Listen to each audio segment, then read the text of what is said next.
Hello दोस्तों, इस video के अंदर हम सेल्स ऑफ गुड्स एक्ट के इंट्रोडक्शन को देखेंगे। प्रीलिमिनरी मतलब कि जो सेक्शन 1 एंड सेक्शन 2 है उसको देखेंगे कि इसका शॉर्ट टाइटल, एक्सटेंट इन कमिटमेंट कहाँ पे है, और हमें डेफिनेशंस के अंदर क्या बता रखा है कि किस वर्ड का क्या मतलब होता है। जैसे अब सेल्स ऑफ गुड्स एक्ट है, यहाँ पे हमें नेम से पता चल रहा है हम क्या कर रहे हैं। सेल्स ऑफ गुड्स एक्ट है तो यहाँ पे हम गुड्स को सेल करने की बात कर रहे हैं। ये जो सेल्स ऑफ गुड्स एक्ट है ये कॉन्ट्रैक्ट एक्ट में से ही निकला हुआ है। मतलब जहाँ पे अगर मान लीजिए कोई सेल्स ऑफ गुड्स एक्ट के अंदर नहीं बात दी गई या फिर कोई चीज ऐसी है जो कॉन्ट्रडिक्ट कर रही है कॉन्ट्रैक्ट एक्ट को, तो वहां पे कॉन्ट्रैक्ट एक्ट की एप्लीकेबल हो जाता है। अब सेल्स ऑफ गुड्स एक्ट की हम बात कर रहे हैं तो देखिए जो सेक्शन 1 है उसके अंदर तो हमें यही बताया गया, हम इसको क्या बोलेंगे, the sales of good act 1930 बोलेंगे। कहाँ पे ये, कहाँ किस एक्सटेंट तक होगा ये होल इंडिया में होगा, स्टेट ऑफ जम्मू कश्मीर को छोड़ के। और उसके बाद कमेंसमेंट के लिए दिया है कि 1 डे ऑफ जुलाई 1930 से कमेंस होगा। सेक्शन 1 में इतना बताया गया। अब हम आते हैं सेक्शन 2 के ऊपर जिसके अंदर हमें डेफिनेशंस बताई गई हैं। अब देखिए जब हम सेल्स ऑफ गुड्स की बात कर रहे हैं तो सेल का मतलब बेचना। अब कौन सामान बेचेगा? सामान बेचा जाएगा सेलर के द्वारा बायर को, मतलब कि सेलर जो है बायर को सामान बेचेगा। अब देखिए क्या होगा, सेलर जो है वो हमें बताया गया सेक्शन 2 सबसेक्शन 13 के अंदर, और बायर जो है वो हमें बताया गया सेक्शन 2 सबसेक्शन 1 के अंदर। और किस चीज को बेचा जाएगा? गुड्स को बेचा जाएगा, जो कि हमें सेक्शन 2 सबसेक्शन 7 के अंदर बताया गया। और जब ये गुड्स बेचे जाएंगे तो इसकी डिलीवरी की जाएगी, जो कि हमें सेक्शन 2 सबसेक्शन 2 के अंदर बताया गया। अब देखिए सबसे पहले हम बायर को समझते हैं। बायर का मतलब क्या होता है? बायर मतलब खरीदने वाला, जो कि हम हिंदी में समझते हैं। लेकिन यहाँ पे बायर के अंदर दो चीजें इंक्लूड होती है। बायर मतलब जो खरीद रहा है, और साथ ही साथ जो एग्री हो रहा है खरीदने को। जब आप सेक्शन 2 सबसेक्शन 1 पढ़ोगे तो उसके अंदर बोलता है buyer means a person who buyers or agrees to buy goods. क्या कर रहा है? जो खरीद रहा है या फिर एग्री हो रहा है खरीदने से। मतलब मान लीजिए यहां पे एक सेलर था। सेलर जो है, जैसे मान लीजिए ए नाम का एक सेलर है, वो बी के पास गया। वो बी के पास गया और इसने इसको ऑफर किया कि मैं तुमको 10 किलो ऑनियंस बेचूंगा। और ये जो था ये रेडी था इसको खरीदने के लिए कि हाँ मैं इसको खरीद लूंगा। यहाँ पे हमें दो चीजें और पता होनी चाहिए, रेडीनेस और विलिंगनेस में क्या फर्क होता है। वो अभी हम आगे जब अपनी नेक्स्ट वीडियोस देखेंगे उसके अंदर समझेंगे उन दोनों में क्या फर्क होता है। अब देखिए ए ने बी को गुड्स बेचने के लिए ऑफर किया और इस चीज को खरीदने के लिए एग्री था। तो यहाँ पे बी तब भी क्या कहलाएगा? बायर ही कहलाएगा, चाहे वो उस गुड्स को अभी खरीद नहीं रहा, लेकिन वो क्या है? एग्री है उस गुड्स को खरीदने के लिए। उसके बाद अगर हम सेलर की डेफिनेशन के ऊपर आए तो सेलर जो है हमें सेक्शन 2 सबसेक्शन 13 के अंदर दिया गया है, जो कि हमें बोलता है means a person who sells or agree to sell goods. जैसे हमने बायर के लिए देखा कि वह व्यक्ति जो गुड्स को खरीद रहा है या फिर एग्री हो रहा है खरीदने से, वैसे ही सेलर वह व्यक्ति होता है जो गुड्स को बेच रहा है या फिर एग्री हो रहा है उसको बेचने से। तो ये दोनों जो वर्ड्स होते हैं यहाँ पे सिर्फ खरीदने और बेचने वाला ही नहीं इंक्लूड होता, जो तैयार होता है खरीदने के लिए या बेचने के लिए वो भी इंक्लूड हो जाता है। जैसे यहाँ पे ए ने बी को जाके ऑफर किया कि मैं तुमको 10 केजीज ऑनियन बेचना चाहता हूं। अभी इसने इसको ये बेचे नहीं है, यहाँ पे ए अभी भी क्या कहलाएगा? सेलर ही कहलाएगा। क्यों? क्योंकि ये एग्री है इसको बेचने के लिए। तो यहाँ पे हमें इन दोनों टर्म्स को जानना बहुत जरूरी है कि सेलर कौन होता है और बायर कौन होता है सेल्स ऑफ गुड्स एक्ट के अंदर। उसके बाद हम आते हैं सेक्शन 2 सबसेक्शन 7 के ऊपर, जिसके अंदर हमें बताया गया है कि गुड्स क्या होते हैं। गुड्स की डेफिनेशन आपको बहुत सारे और एक्ट्स में भी मिल जाएगी, लेकिन गुड्स की ज्यादातर डेफिनेशन यही होती है। गुड्स का मतलब क्या होता है? Means every kind of movable property. हर एक प्रकार की मूवेबल प्रॉपर्टी जो होती है वो गुड्स के अंदर आ जाती है। लेकिन कुछ प्रॉपर्टी को एक्सक्लूड किया गया कि वो मूवेबल होने के बावजूद भी गुड्स के अंदर इंक्लूड नहीं होती। जैसे actionable claims and money. Actionable claims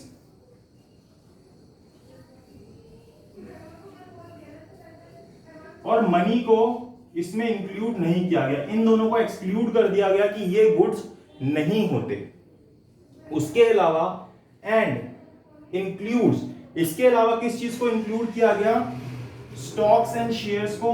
कोई भी स्टॉक्स होते हैं, शेयर्स होते हैं, इनको इंक्लूड किया गया किसके अंदर? गुड्स के अंदर। ये गुड्स की ही डेफिनेशन में आएंगे। इसके अलावा ग्रोइंग क्रॉप्स होती हैं, ग्रोइंग क्रॉप्स भी इसी में आएंगी। ग्रोइंग क्रॉप्स के अलावा ग्रास, जो घास उग रही होती है, and things attached to or forming part of the land which are agreed to be severed before sale or under the contract of sale. अब क्या है, जैसे कोई चीज अर्थ से अटैच्ड है, लेकिन हमने जब अपने ये कॉन्ट्रैक्ट किया कि मैं आपको ये सामान बेचूंगा, तो उसको जब मैं आपको डिलीवरी करूंगा उससे पहले मैं उसको अर्थ से हटा लूंगा, सीवियर कर लूंगा, निकाल लूंगा। जैसे कोई मशीन है, मान लीजिए वो मशीन जो है उसको हमने जमीन के ऊपर जैसे नट एंड बोल्ट से कस रखा है, अब वो अटैच टू द अर्थ है, लेकिन जब मैं आपको वो दूंगा तो मैं उसको क्या करूंगा, सीवियर कर लूंगा, हटा लूंगा अर्थ से।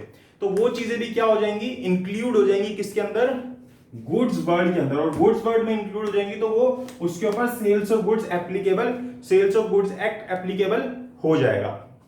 अब यहां पे सिर्फ और सिर्फ सेल्स ऑफ गुड्स एक्ट की बात नहीं होती, जहां पे भी सेल्स ऑफ गुड्स एक्ट हो रहा होता है हमें साथ में इंडियन कॉन्ट्रैक्ट एक्ट को भी ध्यान में रखना होता है। मान लीजिए कि ए और बी जैसे मिलके आपस में कॉन्ट्रैक्ट कर रहे हैं, अभी कर तो गुड्स को बेचने के लिए रहे हैं, लेकिन कॉन्ट्रैक्ट कर रहे हैं, तो इंडियन कॉन्ट्रैक्ट एक्ट भी एप्लीकेबल होगा उनके इस कॉन्ट्रैक्ट के ऊपर। इसके अलावा डिलीवरी का मतलब क्या होता है, अब जैसे ए ने बी के साथ एग्रीमेंट किया कि मैं आपको 10 kg ऑनियंस बेचूंगा। अब डिलीवरी क्या होती है, delivery means voluntary transfer of position from one person to another. तो अब इसको बेचने के लिए क्या करना होगा, ये जो 10 किलो ऑनियन है इसकी डिलीवरी मतलब इसका पोजीशन जो ए के पास था उस पोजीशन को बी को देना पड़ेगा। तो यहाँ पे जो अपनी मर्जी से वॉलंटरली जो पोजीशन ए बी को देगा इसको बोला जाएगा डिलीवरी करना। कि जब कोई चीज जो मेरे पोजीशन में है उसको मैं वॉलंटरली किसी दूसरे व्यक्ति को देता हूं, उसको क्या बोलते हैं, डिलीवरी करना बोलते हैं। तो ये चीज हमें सेक्शन 2 सबसेक्शन 2 के अंदर बताई गई है।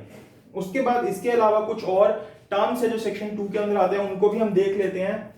Goods are set to be deliverable state. अब कोई गुड्स है, जैसे अभी 10 kg ऑनियंस है, इसको हम डिलीवरेबल स्टेट में कैसे बोलेंगे, तो बोलते हैं goods are set to be deliverable state when they are in such state that the buyer would under a contract be bound to take delivery of them.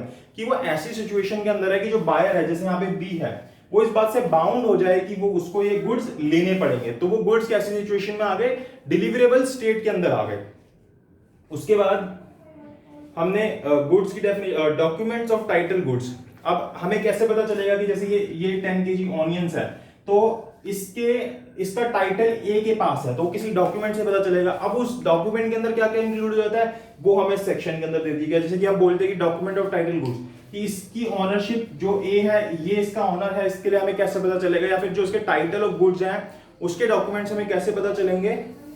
तो इसके अंदर जितने भी डॉक्यूमेंट्स आते हैं, जैसे बिल ऑफ लेडिंग होता है, dock ward, warehouse keepers certificate, wharfinger certificate, railway receipt, तो ये सारी चीजें जो होती हैं वो document of title of goods के अंदर आ जाती हैं। उसके बाद फॉल्ट का मतलब क्या होता है, जैसे अगर कहीं पे अभी जब हम आगे सेक्शंस को पढ़ेंगे तो जहां पे फॉल्ट वर्ड यूज होगा उसका मतलब क्या हो जाएगा, डिफॉल्ट होना। फॉल्ट वर्ड के लिए क्या आता है, फॉल्ट मींस रॉन्गफुल एक्ट, कोई रॉन्गफुल एक्ट किया जा रहा है या फिर कोई डिफॉल्ट किया जा रहा है, तो उसका मतलब क्या है, फॉल्ट करना है। फिर आते हैं फ्यूचर गुड्स। अब क्या है, जैसे मान लीजिए इन दोनों ने अपना कॉन्ट्रैक्ट किया कि मैं तेरे को 10 kg ऑनियंस दूंगा, लेकिन अभी तक ये जो 10 kg ऑनियंस थे इसने उगाए ही नहीं। जिस वक्त उन्होंने अपना कॉन्ट्रैक्ट किया उस वक्त वो गुड्स जो थे वो एग्जिस्टेंस के अंदर नहीं थे, वो एग्जिस्टेंस में बाद में आए, तो वो क्या कहलाएंगे, फ्यूचर गुड्स कहलाएंगे। कि भाई कॉन्ट्रैक्ट किया उसके बाद वो एग्जिस्टेंस के अंदर गुड्स आए, तो ऐसे जो गुड्स होंगे वो क्या कहलाएंगे, फ्यूचर गुड्स कहलाएंगे। क्या बोलता है, future goods means good to be manufacture or produce or acquired by the seller after the making of the contract of sale. भाई उसने बाद में उसको मैन्युफैक्चर किया, अगर कोई मैन्युफैक्चर वाली चीज है, बाद में उसको एक्वायर किया, जैसे कहीं से खरीद के उसने आगे बेचना था, बाद में उसने उसको प्रोड्यूस किया, जैसे यहाँ पे ऑनियन से। तो इस तरीके से जब कॉन्ट्रैक्ट होने के बाद वो चीज आती है एग्जिस्टेंस में, वो गुड्स, उसको हम फ्यूचर गुड्स बोलते हैं। उसके बाद गुड्स हमने देख लिया सेक्शन 2 सबसेक्शन 7 के अंदर। फिर आते हैं मर्केंटाइल एजेंट के ऊपर। मर्केंटाइल एजेंट कौन होता है, means a mercantile agent having in the customary course of business. की कस्टमरी ऐसा होता है course of business as such agent, कि वो क्या है, कि इस तरीके का एजेंट है जिसके पास अथॉरिटी है ईदर टू सेल गुड्स, या तो गुड्स को बेचने की, or to consign good for the purpose of sale, या फिर उन गुड्स को कंसाइन करता है बेचने के पर्पस से, or to buy goods or to raise money on the security of goods, या फिर उन गुड्स को खरीदता है या फिर उन गुड्स के बेसिस पे पैसा रेज करता है। तो इस व्यक्ति को हम मर्केंटाइल एजेंट बोलते हैं। अब प्राइस क्या होता है? Price means the money consideration for sale of goods. अब जैसे ये इसको गुड्स बेचेगा तो इसके बदले में ये इसको कुछ पैसे देगा, तो जो कंसीडरेशन पैसे हो सकते हैं, कुछ और चीज होती है, जो कंसीडरेशन इसको देगा उसको हम बोलेंगे प्राइस। प्राइस के लिए क्या बोलता है? Means the money consideration. और वो कंसीडरेशन कैसा होगा? मनी के अंदर ही होगा, तभी वो यहाँ पे हमारा प्राइस कहलाएगा, अदरवाइज वो सेल्स ऑफ गुड्स एक्ट के अंदर नहीं आएगा। अगर प्राइस जो है, जो कंसीडरेशन है वो मनी नहीं है, अगर मनी में कंसीडरेशन है तभी हम यहाँ पे आएंगे। तो money consideration for sale of goods. तो यहाँ पे हमारा जो प्राइस है, जैसे 10 केजी ऑनियंस का प्राइस मैंने बोला कि 100 रुपए है, तो यहाँ पे वो जो 100 रुपए है वो हमारा क्या है? प्राइस है। मतलब कि कितना मनी कंसीडरेशन इस बायर को, सेलर को देना पड़ेगा, उसको हम प्राइस बोलेंगे। फिर property means the general property in goods and not merely a special property. कोई भी जनरल प्रॉपर्टी जो होती है इसके अंदर आ जाती है, कोई स्पेशल प्रॉपर्टी को बोलने की जरूरत नहीं है। फिर quality of good include there state और कंडीशन, कि अब मैं बोलूं कि इसकी क्वालिटी कैसी है, तो मतलब कि मैं इसकी स्टेट और कंडीशन की बात कर रहा हूं कि ये इस क्वालिटी के ऑनियंस है, इनकी कंडीशंस ऐसी है, ये बिल्कुल ठीक है, ये कहीं से भी थोड़े से भी सड़े हुए नहीं है, कुछ भी इनके ऊपर कोई निशान नहीं है। तो ये क्या है? इसकी क्वालिटी है, कि इसका स्टेट और इसकी कंडीशन कैसी है, उसको हम क्या बोलेंगे? Quality of goods. ऐसे आप किसी चीज के लिए भी, कोई भी गुड्स के लिए हम कह सकते हैं कि उसकी क्वालिटी कैसी है। फिर आते हैं specific goods means goods identified and agreed upon at the time of contract to sell is made. अब स्पेसिफिक गुड्स क्या होते हैं? जिस वक्त हमने कॉन्ट्रैक्ट किया उस वक्त हमने क्या किया? उसको आइडेंटिफाई कर लिया और एग्री हो गए कि ये वाले गुड्स जो है हम डिलीवर करेंगे। जैसे मान लीजिए इसके पास 100 किलो ऑनियंस थे, इसने अलग से ये 10 किलो ऑनियंस निकाल के रख दिए जब इन्होंने इस कॉन्ट्रैक्ट को किया, तो यहाँ पे जो 10 किलो ऑनियंस है क्या हो जाएंगे? स्पेसिफिक गुड्स हो जाएंगे। क्यों? क्योंकि इन्होंने जब कॉन्ट्रैक्ट किया इसको आइडेंटिफाई कर लिया कि कौन से वाले 10 kilo onions. Upon the time of contract of sale is made. और फिर आखिरी डेफिनेशन बोलती है, जो सेक्शन 2 का सबसेक्शन 15 है, वो बोलता है expression used but not defined in this act and defined in the Indian Contract Act have meaning assigned to them in that act। हम कोई अगर टर्म है जो यहाँ पे नहीं डिफाइन की गई, इंडियन कॉन्ट्रैक्ट एक्ट में डिफाइन की गई है, तो फिर वो उसका मीनिंग यहाँ पे वही होगा जो इंडियन कॉन्ट्रैक्ट एक्ट में बोला गया। क्यों? क्योंकि जो सेल्स ऑफ गुड्स एक्ट है या फिर जैसे पार्टनरशिप एक्ट है, वो कहाँ से निकले हुए हैं? वो इसी एक्ट में से निकले हुए हैं। कौन से? इंडियन कॉन्ट्रैक्ट एक्ट में से। इसके बाद सेक्शन 3 जो है application of provisions of act 9 of 1872, Indian contract act की बात हो रही है।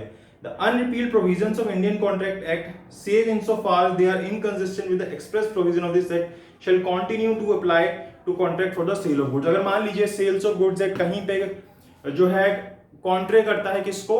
कॉन्ट्रैक्ट एक्ट को, तो वहां पे हमारे कॉन्ट्रैक्ट एक्ट के प्रोविजंस एप्लीकेबल होंगे, सेल्स ऑफ गुड्स एक्ट के प्रोविजन एप्लीकेबल नहीं होंगे।